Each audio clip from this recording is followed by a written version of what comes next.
نحمده ونصلي ونسلم على سيدنا ومولانا محمد رسوله النبي الأمين المكين الحنين الرؤوف الرحيم. أما بعد فأعوذ بالله من الشيطان الرجيم. بسم الله الرحمن الرحيم. معزز و محتشم ناظرین و سامعین، السلام علیکم ورحمۃ اللہ وبرکاتہ. بحمد اللہ تعالی، اللہ رب العزت کی توفیق اور حضور علیہ الصلوۃ والسلام کے نالین پاک کے تصدق سے آج ہم درس حدیث کی اس نہایت ہی مبارک اور مقدس نشست میں حاضر ہیں. جیسا کہ آپ جانتے ہیں کہ ہماری ان نشستوں کا موضوع آقا دو جہاں صلی اللہ تعالیٰ علیہ وسلم کی حدیث کی حفاظت اور تاجدار کائنات صلی اللہ تعالیٰ علیہ وسلم کی احادیث مبارکہ کی ترویج و اشاعت چل رہا ہے. پچھلی نشستوں میں ہم نے حضور علیہ الصلوۃ والسلام کی احادیث مبارکہ کی تدوین کے دور تدوین کا بیان کیا تھا، اور گزشتہ نشست میں نے عرض کیا تھا کہ پہلی صدی ہجری میں تو صحابہ کرام اور پھر بعد ازاں تابعین کرام رضوان اللہ تعالیٰ علیہ مجمعین، انہوں نے اپنے اپنے حلقات درس کے ذریعے حضور علیہ الصلوۃ والسلام کی احادیث کی حفاظت بھی کی، اور انہی حلقات درس کے ذریعے حضور علیہ الصلوۃ والسلام کی احادیث مبارکہ کی ترویج اور اشاعت کا کام بھی جاری رکھا. مگر سن 100 ہجری کے اندر حضرت عمر بن عبدالعزیز، جو امام عادل بھی ہیں اور خلیفہ برحق بھی تھے، ان کے زمانہ اقدس میں جب سلطنت اسلامیہ کی سرحدیں بہت وسیع ہو گئی تھی اور آہستہ آہستہ پھر تابعین بھی دنیا سے پردہ کرتے چلے جا رہے تھے، آپ نے ضرورت کو محسوس کیا تھا کہ اب آقا علیہ الصلوۃ والسلام کی احادیث کو محفوظ کرنے کے لیے ان کو باقاعدہ تحریری شکل میں لایا جائے. اور اس مبارک سلسلے کی ابتدا آپ کے باقاعدہ حکم نامے سے ہوئی تھی، جو آپ نے مدینہ طیبہ کے والی عمر بن عبدالعزیز نے ابو بکر بن حزم کو باقاعدہ جو حکم نامہ جاری کیا تھا، اور اس کے بعد پھر یہ اس کام کا آغاز یعنی تدوین حدیث رسول صلی اللہ تعالیٰ علیہ وسلم کے اس سلسلے کی ابتدا ہوئی تھی. اب اس کام کو شروع کرنے والے جو سب سے پہلے امام ہیں وہ ہیں ابو بکر محمد بن مسلم الزہری رحمۃ اللہ تعالیٰ علیہ ورضی اللہ تعالیٰ عنہ. آج ہم امام زہری کی شخصیت کا کچھ تذکرہ کریں گے کہ وہ ہستی، وہ شخصیت کہ جس نے سب سے پہلا نسخہ حدیث مدون کیا، مرتب کیا. ان کی اپنی شخصیت کیا تھی، ان کا زہد، ان کا ورع، ان کا علم، ان کا فضل اور ان کا کمال سیرت کیا تھا. تو معزز ناظرین، امام ابو بکر محمد بن مسلم الزہری رحمۃ اللہ تعالی علیہ، آپ کی ولادت ہوئی سن 50 ہجری میں مدینہ طیبہ میں، اور آپ نے پھر آقا علیہ الصلوۃ والسلام کے جلیل القدر صحابہ کرام، جن میں حضرت عبداللہ ابن عمر رضی اللہ تعالیٰ عنہ، ان سے حضور علیہ الصلوۃ والسلام کی حدیث مبارکہ کا علم حاصل کیا. پھر اسی طرح حضرت سعد بن سعد الساعدی رضی اللہ تعالیٰ عنہ، ان سے حضور علیہ الصلوۃ والسلام کی حدیث کا علم حاصل کیا. پھر اسی طرح آپ نے حضرت انس ابن مالک رضی اللہ تعالیٰ عنہ، آپ سے آقا علیہ الصلوۃ والسلام کی حدیث مبارکہ کا علم حاصل کیا. اور اسی طرح پھر جلیل القدر صحابہ کرام کے ساتھ ساتھ آپ نے عظیم تابعین سے بھی حضور علیہ الصلوۃ والسلام کی حدیث مبارکہ کا علم حاصل کیا، جن میں محمود بن ربی رضی اللہ تعالی عنہ کا نام آتا ہے. پھر اسی طرح حضرت سعید ابن مسیب، جو عظیم تابعی بھی ہیں اور عظیم محدث بھی ہیں اور امام حدیث بھی، ان سے آپ نے آقا علیہ الصلوۃ والسلام کی حدیث کا علم حاصل کیا. پھر اسی طرح ابی امامہ سے آپ نے آقا علیہ الصلوۃ والسلام کی حدیث کا علم حاصل کیا، اور کئی دیگر کبار تابعین کرام سے حضور علیہ الصلوۃ والسلام کی حدیث مبارکہ کا علم حاصل کرنے والے امام ابو بکر محمد بن مسلم الزہری رحمۃ اللہ تعالی علیہ، آپ نے اپنے آگے علم حدیث میں پھر کئی جلیل القدر شاگرد بھی تیار کیے، جن میں صالح بن کیسان اور اسی طرح امام زبیدی کا نام آتا ہے، پھر امام معمر کا نام آتا ہے، پھر امام اوزاعی کا نام آتا ہے، اور امام مدینہ امام مالک رحمۃ اللہ تعالی علیہ، اور اسی طرح سفیان بن عیینہ۔ یہ وہ عظیم ہستیاں ہیں، بڑے بڑے حدیث کے امام ہیں کہ جنہوں نے ابو بکر محمد بن مسلم الزہری رضی اللہ تعالی عنہ سے حضور علیہ الصلوۃ والسلام کی حدیث مبارکہ کا علم حاصل کیا۔ پھر معزز ناظرین، آپ امام زہری علم حدیث کے اندر آپ کے شوق کا، آپ کے شغف کا عالم یہ تھا کہ کم و بیش کوئی 8 سال تک آپ نے حضرت سعید ابن مسیب رضی اللہ تعالی عنہ آپ کی صحبت کو اپنے اوپر لازم پکڑا، اور ان کی مجلس اور صحبت میں رہ کر وہ 8 برس تک حضور علیہ الصلوۃ والسلام کی حدیث کا علم حاصل کرتے رہے، اور خود فرماتے ہیں کہ 8 سال تک میرا زانو جو ہے وہ سعید ابن مسیب کے زانو سے جدا نہیں ہوا، یعنی ان کی خدمت میں آپ زانو تلمذ طے کرتے رہے۔ اور پھر حضرت امام زہری خود ہی اپنے بارے میں فرماتے ہیں، جس کو امام لیث نے روایت کیا ہے، فرماتے ہیں ما اصبر احد علی العلم صبری، فرماتے ہیں کہ حصول علم کی راہ پر بڑی بڑی مشقتوں، پریشانیوں، مصیبتوں پر جس طرح میں نے صبر کیا ہے، شاید ہی کوئی اس طرح صبر کرے گا اور یوں آقا علیہ الصلوۃ والسلام کی حدیث کے علم کو حاصل کرے گا۔ پھر امام عیینہ کہتے ہیں کہ امام زہری سے بڑھ کر ہم نے کسی کو جامع کمالات نہیں پایا، یعنی وہ بڑے بڑے کمالات کے جامع تھے، وہ واعظ میں بھی بے نظیر تھے، اور ان کے علم، ان کی یاداشت اور ان کے حافظے کا یہ عالم تھا کہ ایام عرب، اور اسی طرح علم الانصاب کے اندر بھی بڑے وہ لاجواب تھے۔ پھر قرآن اور حدیث کے معارف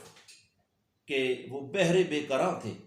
اللہ پاک نے بلا کا حافظہ عطا کیا تھا،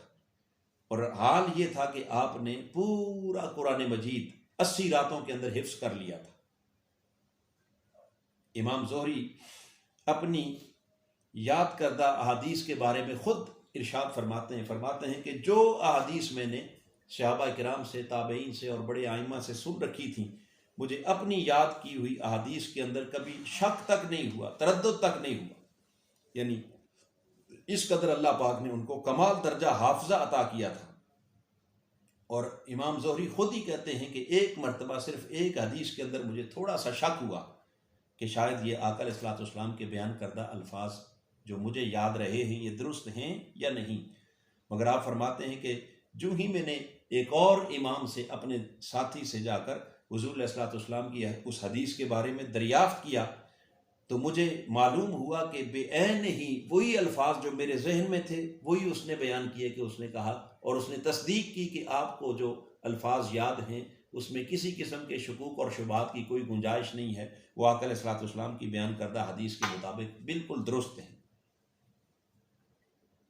پھر معزز ناظرین، اس کمال درجہ حافظہ کے باوجود حصول علم کے لیے جو آپ کی کوششیں ہیں، آپ کی کاوشیں ہیں، اور آپ کی شبانہ روز محنت ہے، ایک جد و جہد ہے، آپ نے اپنی زندگی کے 45 برس مختلف شہروں کے اندر، کبھی شام میں، کبھی حجاز میں، کبھی کہیں اور کبھی کہیں اہل علم کے پاس حاضر ہوتے، اور جہاں پتہ چلتا کہ کسی کے پاس حضور علیہ الصلوۃ والسلام کی حدیث کا علم ہے، وہیں امام زہری پہنچ جاتے اور ان سے حضور علیہ الصلوۃ والسلام کی حدیث کا علم حاصل کرتے۔ پھر آپ کی حالت یہ تھی کہ آپ جب بڑے بڑے ائمہ کے پاس حضور علیہ الصلوۃ والسلام کی حدیث کے علم کے حصول کے لیے حاضر ہوتے، تو عاجزی، انکساری کا عالم یہ ہوتا تھا کہ یوں ان کے سامنے ہاتھ باندھ کے کھڑے ہوتے جیسے کسی کے سامنے اس کا زر خرید غلام کھڑا ہوتا ہے۔ اور یوں آقا علیہ الصلوۃ والسلام کی احادیث مبارکہ کا علم 45 برس کے طویل عرصہ میں یکجا کرنے والے امام مسلم الزہری رحمۃ اللہ تعالی علیہ، آپ کا یعنی اصول روایت کے پاس کا بھی یہ عالم تھا کہ بغیر سند کے کسی روایت کو قبول نہیں کرتے تھے۔ معزز ناظرین، آپ نے 45 برس کی طویل محنت، کوشش اور جد و جہد کے بعد جو آقا علیہ الصلوۃ والسلام کی حدیث کا علم اور اس کا ایک بحر بے کراں اپنے سینے میں جمع کیا تھا، پھر اس علم حدیث رسول صلی اللہ تعالی علیہ وآلہ وسلم کو آپ نے آگے حضور علیہ الصلوۃ والسلام کی امت تک پہنچانے کے لیے باقاعدہ اس کو کتابی شکل کے اندر بھی مدون اور مرتب کیا، اور پھر اپنے حلقہ درس کے ذریعے آقا علیہ الصلوۃ والسلام کی ان حدیث کو حضور علیہ الصلوۃ والسلام کی امت تک پہنچایا بھی۔ اب یہ جو امام محمد بن مسلم الزہری، جنہوں نے شرق سے غرب تک مختلف شہروں کے اندر جا کر حضور علیہ الصلوۃ والسلام کی حدیث کے علم کو اکٹھا کیا، اب آپ کے اصول روایت کے پاس کا عالم یہ تھا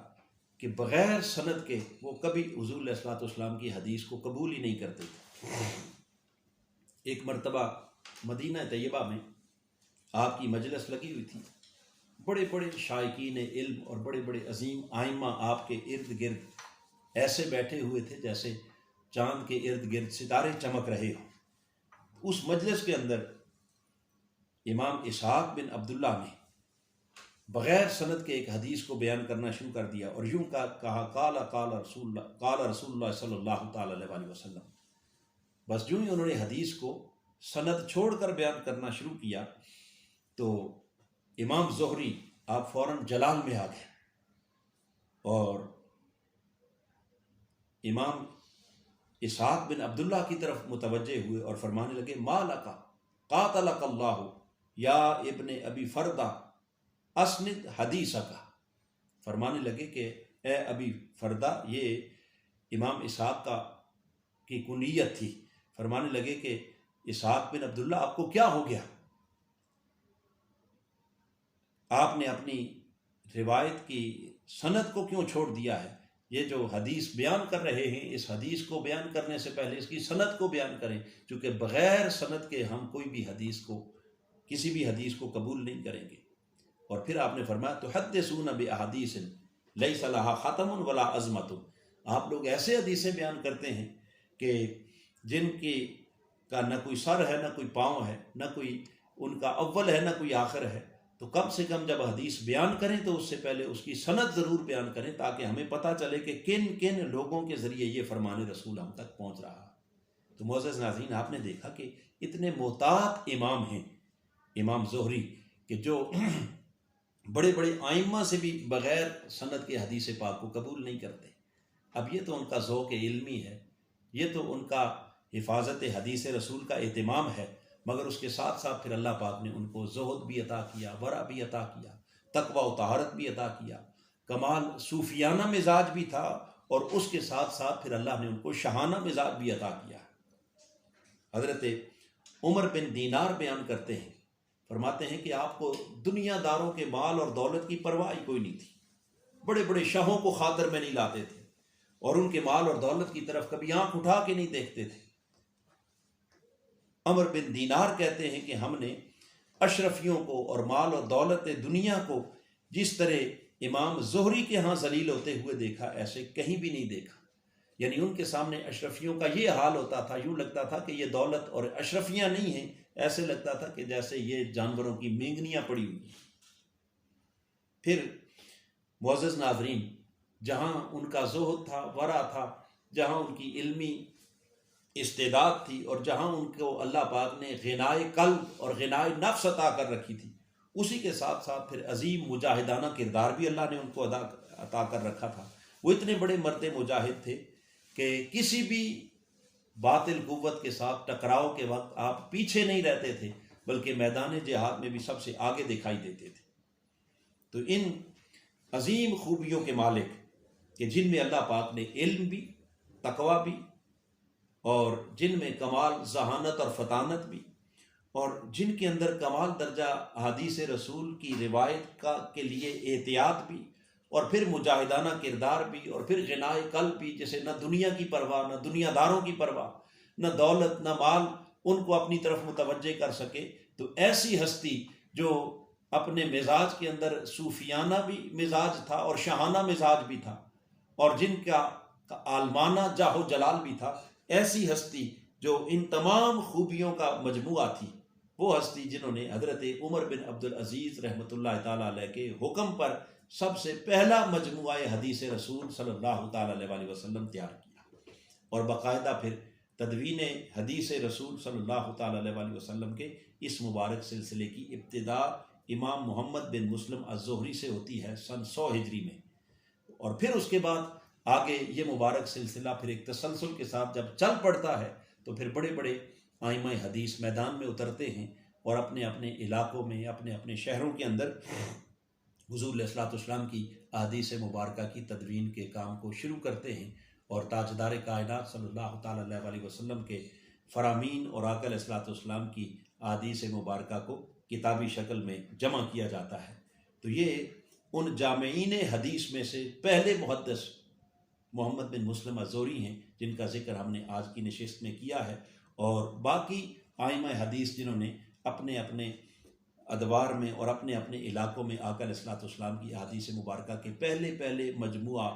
مجموعات کو تیار کیا ہے، ان کی شخصیات اور ان کے کارنامے اور ان کی تدوین حدیث کا ذکر انشاءاللہ ہم آئندہ نشستوں میں کریں گے. خالق کائنات ہمیں حق کو سمجھنے کی توفیق عطا فرمائے، اور ان